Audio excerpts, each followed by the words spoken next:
اهلا وسهلا بكم، معاكم مهندس احمد صلاح، والنهارده في تيب وتريك سريعه في برنامج ريفت. بس قبل ما نتعلمها مع بعض اعمل لايك وفولو، عشان انا كل يوم بنزل محتوى خاص بالهندسه المعماريه والهندسه المدنيه وبرنامج ريفت. ولينك قناه اليوتيوب هتلاقيه في البايو. التيب وتريك النهارده خاصه بالكوردينيشن. انا هنا في المشروع بتاعي عايز اعمل كوردينيشن سريع مع استراكشر، مش عاوز ادخل الموديل بتاعي في نيفيز ورك.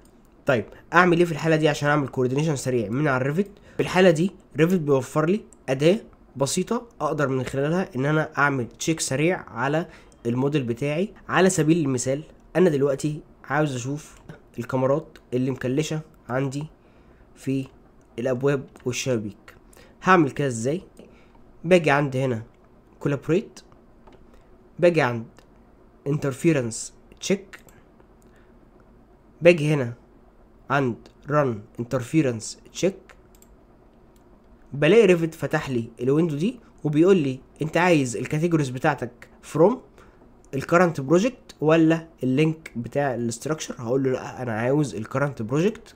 والله انا عاوز من الكرنت بروجكت الويندوز والدورز. طيب هعتبر ان هنا في الفاصل ده مكتوب فيه كلمة VS او versus، يعني ده قصاد ده.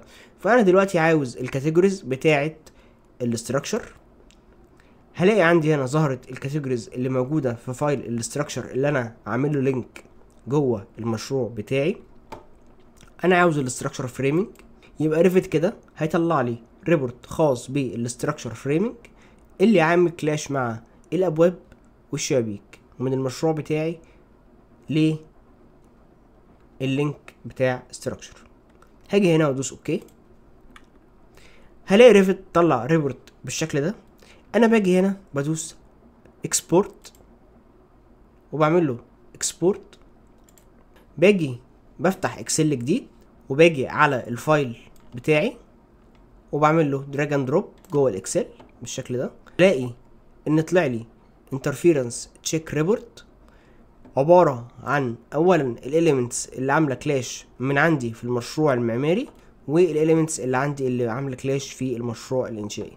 الهدف من الانترفيرنس ريبورت ده بطلع منه بالاي دي بتاع الاليمنت اللي عامل كلاش عندي، فانا اقدر اخد الرقم ده الاي دي بتاعي واديه للمهندس الانشائي واقول له والله البيم دي عامله مشكله مع الويندو اللي عندي هنا، فانا عاوزك تحرك البيم دي، او ان انا براجع نفسي برضو بالرقم ده.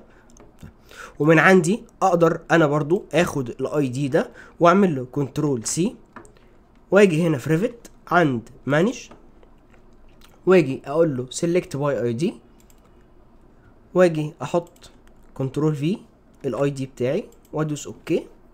هلاقي ان هو اختار ويندو عندي هنا، هعمل عليها بي اكس، هلاقي الويندو بتاعتي بالشكل ده. فعلا الويندو بتاعتي واضح ان هو خابط فيها البيم بتاعت الانشائي بالشكل ده. فانا هنا هاخد القرار ان انا هحرك الويندو بتاعتي او هقول للمهندس الانشائي اللي معايا يا باشمهندس الاي دي ده عامل كلاش عندي، من فضلك ممكن تحله.